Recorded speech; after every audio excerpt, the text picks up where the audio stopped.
Happy evening. My name is Kotesh.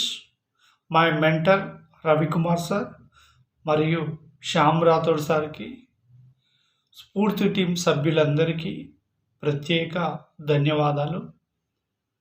ఈరోజు నా topic self motivation. చూడండి, ఈ సమాజంలో ఒక వ్యక్తి విచారంగా ఉంటాడు, మరొక వ్యక్తి ఏమో ఆనందంగా హాయిగా జీవిస్తూ ఉంటాడు. కొంతమంది బాగా ధనవంతులుగా ఉంటారు సొసైటీలో, విలాసవంతమైనటువంటి జీవితం, అటువంటి జీవితాన్ని అనుభవిస్తూ ఉంటారు. మరి కొంతమంది ఏమో పూరి గుడిసెల్లో ఉండి లేక పేదరికంలో నిరాశ నిస్పృహల్లో జీవిస్తూ ఉంటారు. మరి ఇదంతా ఎందువల్ల జరుగుతుంది?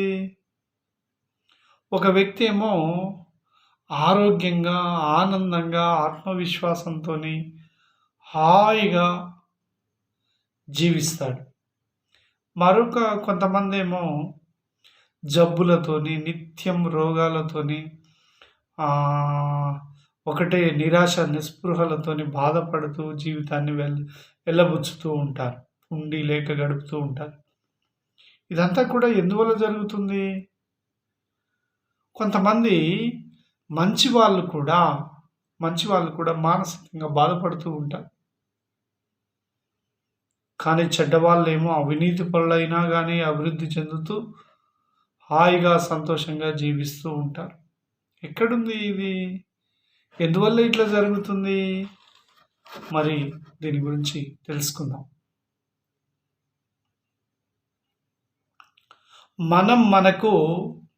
చూడండి, మనకు ప్రాణాలు పోయేటటువంటి సమయంలో కావచ్చు, లేదంటే బాగా ఇబ్బందులు ఉన్నటువంటి ప్రతిసారి భగవంతుణ్ణి ప్రార్థిస్తూ ఉంటాం. నిజమా కాదా? అది అక్షరాల సత్యం. అది ప్రతి ఒక్కరం కూడా అట్లే చేస్తూ ఉంటాం. ప్రార్థన అనేటటువంటిది మనకు ఇబ్బంది వచ్చినటువంటి ప్రతిసారి మనం ప్రార్థన చేస్తాం. భగవంతుడా నన్ను కష్టాల నుంచి తొలగించు అని నిత్యం. మరి అట్లా ఈ ప్రార్థన అనేటటువంటిది మన నిజ జీవితంలో అంతర్భాగమైనప్పుడు మనం కష్టం కలిగే వరకు ఎందుకు ఎదురు చూడాలి చెప్పండి? కాబట్టి నిత్య ప్రార్థన వల్ల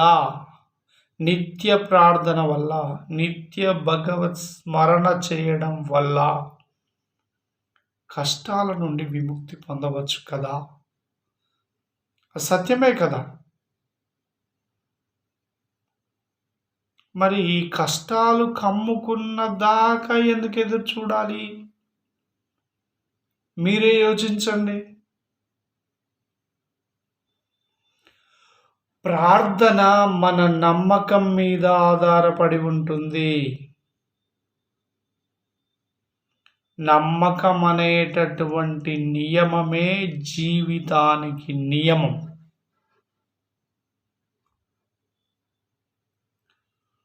ఒక ఇనుప ముక్కలో అయస్కాంత శక్తి చేరితే ఆ ఇనుప ముక్కను అది అయస్కాంతం పైకెత్తగలదు. అయస్కాంత శక్తిని తొలగించినట్లయితే కనీసం అది ఈకను కూడా ఎత్తలేదు, ఏమీ చేయలేదు. సో నమ్మకం కలిగి ఉన్నటువంటి వ్యక్తులు అయస్కాంతం ఉన్నటువంటి ఇనుప ముక్క లాంటోళ్ళు. నమ్మకం విశ్వాసము లేని వారు అయస్కాంతము లేని ఇనుప ముక్క లాంటి వారు. అవునా కాదా? ఎస్, అవును. కాబట్టి మీరు ఏ రంగంలో అభివృద్ధి చెందాలన్నా ముందుగా మీరు పనికొచ్చేటటువంటి ప్రాతిపదికను సిద్ధం చేసుకోవాలి. ఒక ప్రణాళికను సిద్ధం చేసుకోవాలి. మీరు సిద్ధం చేసుకున్న ప్రాతిపదికకు అనుగుణంగా మీ మనసు పనిచేస్తుంది. నీరు పల్లానికి ఏ విధంగానైతే ప్రవహిస్తుందో అట్లనే మీ ప్రాతిపదికకు అనుగుణంగా అన్నీ సిద్ధమైపోతాయి.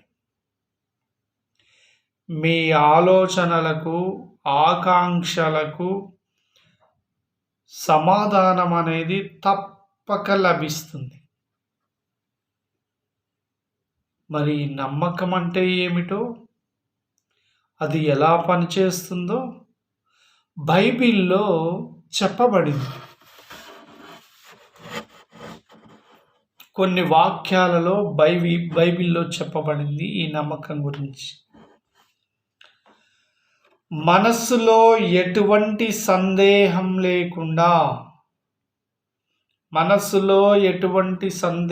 లేకుండా తాను అన్నవన్నీ జరుగుతాయని నమ్మినటువంటి వ్యక్తి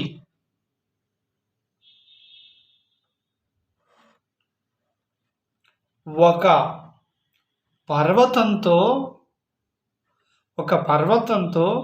తొలగిపో, సముద్రంలో పడు అని అంటే ఆయన కోరినట్లుగానే తప్పక ఆ పర్వతం తొలగిపోతుంది అని, ఆయన చెప్పినట్లే జరుగుతుంది అని చెప్పడం జరిగింది బైబిల్లో. సో కాబట్టి నమ్మకం అనేటటువంటిది అంత ఇది ఉంటుంది. నమ్మకం ద్వారానే పని అనేది విజయవంతం అవుతుంది. ఒక పని విజయవంతం కావాలంటే ఆ పని పట్ల విశ్వాసం, అంకితభావం, నమ్మకం అనేటటువంటిది తప్పకుండా ఉండాలి. అది ఖచ్చితంగా విజయవంతం అవుతుంది. సో నాకు ఈ అవకాశం ఇచ్చినటువంటి ఇన్ఫ్యాక్ట్ వారందరికీ కూడా, గంపా సార్కి అందరికీ కూడా ప్రత్యేక ధన్యవాదాలు. Thank you.